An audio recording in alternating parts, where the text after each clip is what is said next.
Hey everybody, welcome back.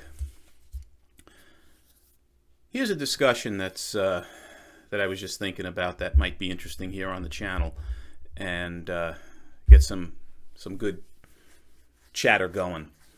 And that's, is it better to have a stable of guitars, right?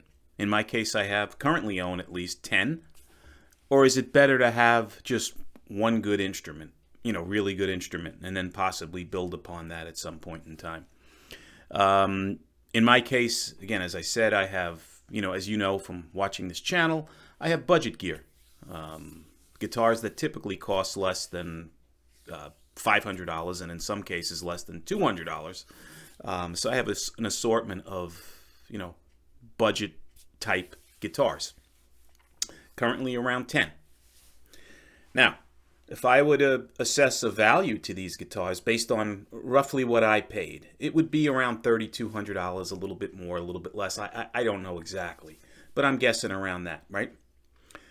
So let's say my guitar collection today is worth $3,200, at least. Now, if I go to resell this stuff, Lord knows, maybe in some cases I'll get a little more than I paid.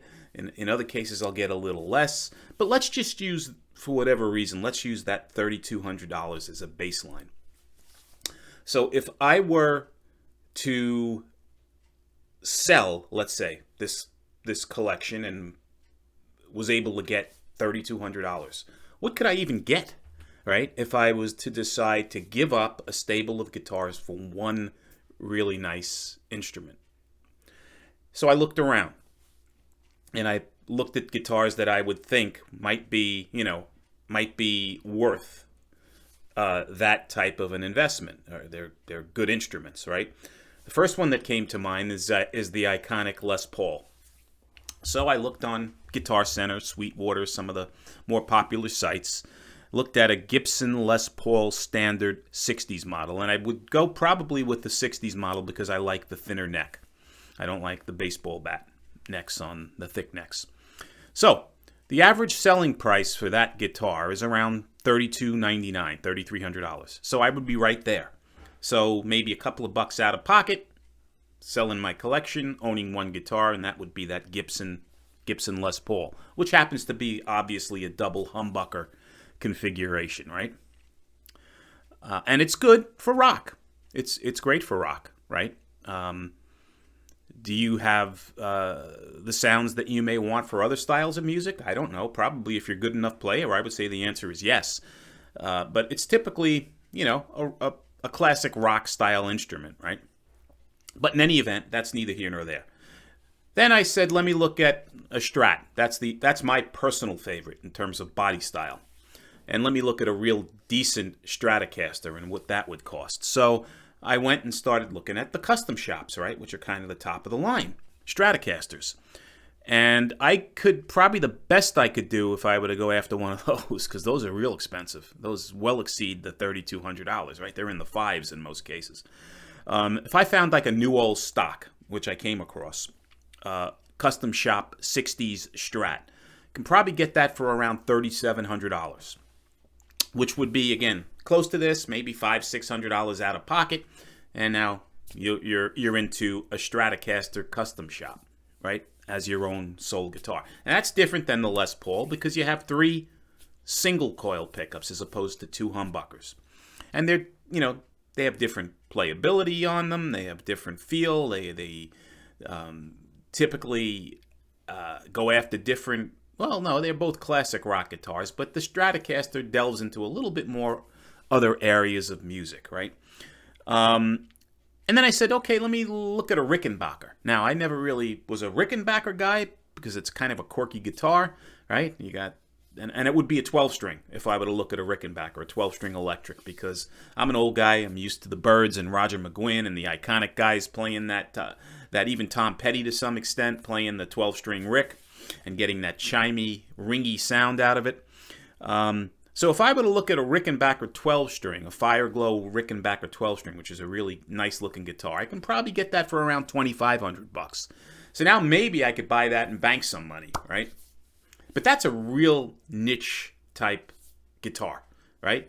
he really doesn't have a lot of use cases other than that classic 60s sound out of the guitar. And it's pretty difficult to maintain, quite frankly. If you have to restring it, God bless you.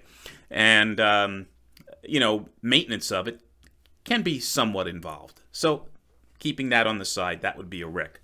Then I thought about, let's look at some of the more modern type instruments and which ones I might be interested in doing something with if I had the coin like that and we're going after it. So I said, let me look at a Suhr, because the Suhr Strats are really, really highly regarded with the guitar community. They're really well-made instruments. In some cases, people swear they're better than Strats. I don't know. I've never played a Suhr, but I know they get very, very high grades. And I looked at a Suhr Classic Strat, and the best I could find for that was around $3,500, $3,600 for that guitar. So now a couple of $100 out of pocket, I'd land a Suhr if I were to get rid of my collection, right? Then I said, let me look at one more, right? One more modern-ish type of a guitar. I've got PRSs, I've got a PRS SECE, which I really like. It's a nice guitar, but it's, the foreign made instrument, right? It's an import. So let me look at the U.S.-made Paul Reed Smiths with the really beautiful high-grade woods and beautiful tops and components and everything else. So I looked at a PRS Core, U.S.-made, and a used Custom 24 in fairly decent condition. They go for around $3,200-$3,300. So I'm right there, kind of, with the collection if I were to get rid of it and go after a used PRS Core, U.S.-made instrument. But where I'm going with this is all of these guitars are great, but they have their limitations to some extent, right? You've got your Les Paul. It's got 2 humbuckers. So you're not going to get that really clean, twangy, nasal sound that you're going to get out of a Stratocaster, for example, which has 3 single coil pickups, right? So the Strat and the Les Paul, they have their own place in the guitar market. Then you got a Rickenbacker 12-string, and that gives you a whole nother palette of sounds, right?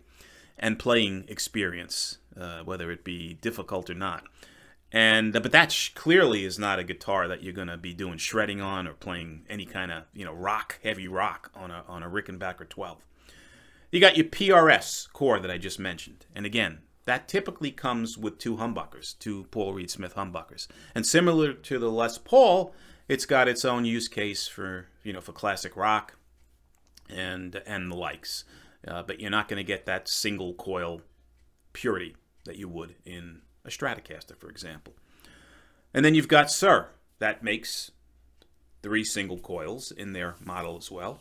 And that's very similar to a Strat. Might be a little different in the pickups, obviously, and the sound, but it's pretty much the same. But in the Strat case or the 3 singles case, you're not going to get that really thick, creamy rock sound that you're going to get with humbuckers. So every one of these guitars has their own really use case, for lack of a better word. Now, they have much better address each use case, granted, than my collection. Even though I have a variety of pickups in my collection, they're low-end, cheap pickups. So, in my case, for me personally, I'm happier with the 10 guitars that some of them have humbuckers, 2 humbuckers, some of them have 3 singles, others have a humbucker in the bridge and 2 singles, 1 in the middle, 1 in the neck. Others have 3, lipstick style pickups on it. Others, have Gibson labeled pickups, being my Epiphone that has the Gibson, burst buckers on it. So they're all a little bit different. I have a Martin acoustic, although it's not a high-end Martin. It's the laminate back inside Martin, but it's still a nice sounding acoustic guitar. But they're all different, and I can use them for different reasons. So in my case, the way I butcher a guitar, it's important that I have a lot of different instruments so that whatever sounds I fuck up, excuse my French, they can be varied and spread out. So you really don't notice it that much because it's spread out over a wider landscape. That went over like a lead balloon. But in any event, I like variety. I like the fact that I can go to a different guitar on a different day, and it looks different. It's just different all around. Whether I can play it great or not, it's irrelevant. I sometimes get more enjoyment out of looking at the instrument and saying, okay, I'm playing a Strat now, I'm playing a Les Paul now, I'm playing a hollow body, a semi-hollow body, whatever the case might be, right? So that's why in my particular case, I would rather have a varied, wider collection of budget instruments than one really good guitar that I have in my collection, even if it's a Les Paul, for example, that's going to appreciate, right? Over time, it's going to only go up in value. It's an investment of sorts. But again, for my abilities and my desires, I'd rather have more than less. That's just my personal opinion. So I just thought something like this was an interesting conversation for the day. And I'm curious what your thoughts are. A lot of people on this channel have a similar circumstance to me where they have a lot of budget guitars. Others may not. They may have one or two really good guitars or one really good guitar, whatever the case might be. And I'm curious to see what your thought process is and what is more appealing to you. Hopefully this was an interesting conversation, guys. I thought it would be. Hopefully it will be. So in any event, if you like these videos, guys, please subscribe. Hit the subscribe button. And if you have any questions, put them in the comments. And until the next time, be well, guys. Talk to you soon. Happy hunting, happy playing. Take care.